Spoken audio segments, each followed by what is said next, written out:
Hello Bakugan Brawlers and welcome to another Bakugan video. Today I'm going to be talking about the best battle gears for each Bakugan attribute. Like with all my ranking videos, I'll first go over the best battle gear for each of these Bakugan attribute, and then I will give also a demo battle to just show how these battle gears are being played during a game. So without further ado, let's get straight into the video. As most of you are aware, battle gears can be used on any Bakugan. However, battle gears come with their own reference card that give them additional ability bonus for certain attributes like over here. You either need your Bakugan to match the attributes on the battle gear reference card. For example, Raizoid can be played using an Aquos or Subterra Bakugan to gain the ability bonus, or your battle gear must match the gate card frame color in order to pick an ability bonus from the reference card. In the case of this video, I'll go on the battle gear reference card on itself to see which attribute does it benefit the most. For some attribute, I may include more than one battle gear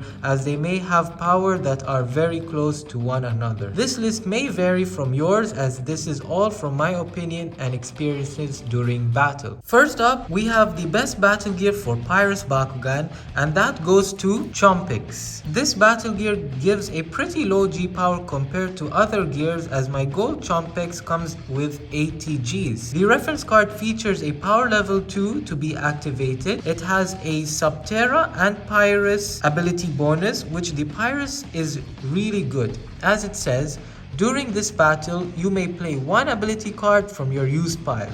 If you do, remove it from the game. Now for Chompix, let's say we have a battle over here.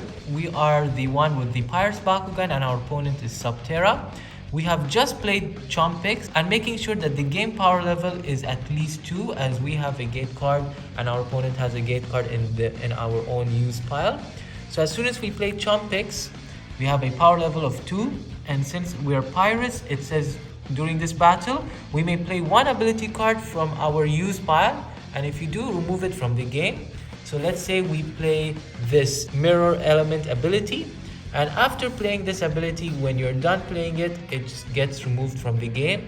So pretty good for reusing ability cards. For Aquos, the battle gear with the best reference card goes to Axetor gear. This battle gear is only available in the Dragonoid Colossus as a silver with 80 Gs for the Spin Master version and 200 Gs for the Sega Toys version. The reference card features ability bonuses for Pyrus and Aquos, which the Aquos ability is really powerful. As it says, change your Bakugan's printed G power to that any of Bakugan in your use pile. I would also consider Raizoid being a very good battle gear for the Aquos Bakugan, as the Aquos rule is pretty similar to the Axetor gear, but this one affects your enemy's Bakugan instead of your own Bakugan. They both are kind of the best for Aquos Bakugan. As for Axetor gear, let's say we are the Aquos Brawler and our opponent is the Subterra.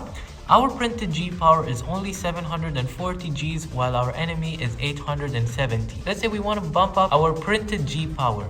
So in our use pile, we have here a Blitz Dragonoid with 890 Gs as its printed G.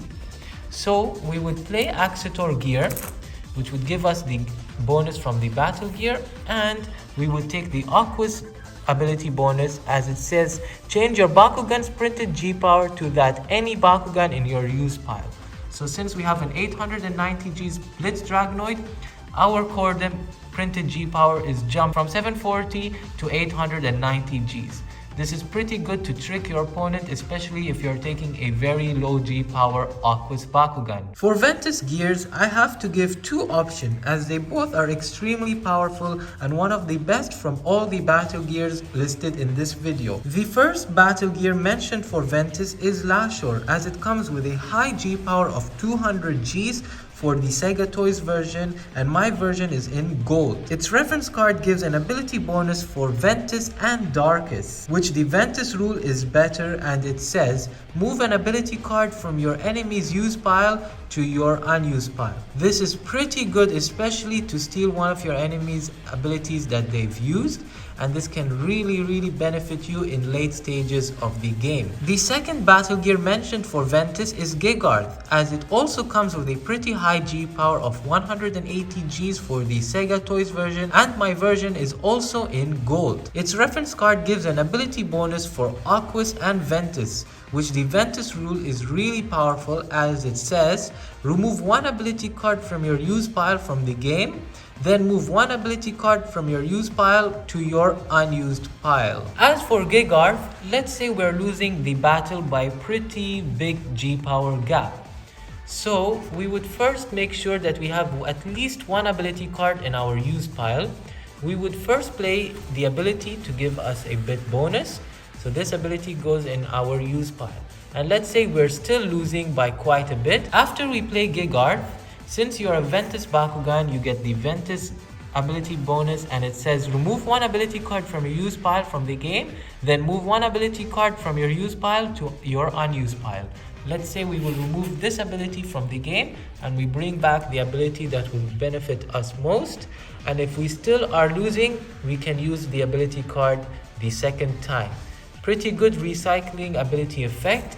I could say this is even more powerful than Chompic's Pyrus ability. For the Haos attribute, there are a bunch of powerful battle gears for them, but I will have to go with Explosives gear, as it is the best for the attribute. I have a Silver Spin Master version which comes with 140 Gs, and a gold Sega Toys version which comes with 200 Gs. Its reference card gives an ability bonus to Subterra and Haos attributes, which the Haos rule is much more powerful, as it says flip a coin, on heads the Bakugan with the lowest G power wins the battle. This is extremely good, especially pairing with the ability card called Dependable Luck. And now for Explosives gear, let's say we are the Haos Brawler over here. We're battling against the Darkus Brawler, and let's say we are losing by quite a big G power gap. So we would play Explosives gear, which would give us a pretty high printed G power from the battle gear itself. But just make sure you are just lower than your enemy. It does not matter how much G power you are lower, but just make sure you are lower G than your enemy. Then here comes the Explosives gear Haos rule, and it says flip a coin, on heads the Bakugan with the lowest G power wins the battle. Pretty straightforward, but as you guys know, flipping a coin is 50-50 chance. If you guys pair it with the very powerful Dependable Luck ability, which says play before you flip a coin, set the coin to whichever side you want. No need to flip it.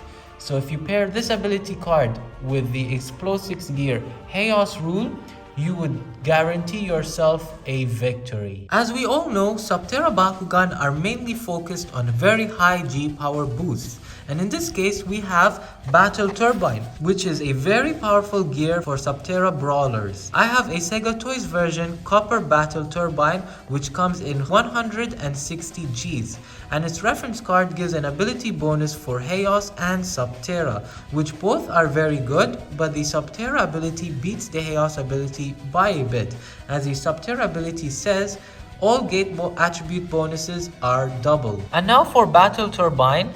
Let's say we are the Subterra Brawler, we're battling against the Haos Brawler, and let's say we are losing by our G power being a bit weak. So as you guys know, Subterra Brawlers mainly focus on very high G power boosts. So here comes Battle Turbine, and after playing Battle Turbine, it gives you a pretty high G power from the battle gear itself. You can get much more G power boost from the Subterra ability, as it says all gate bonuses are doubled.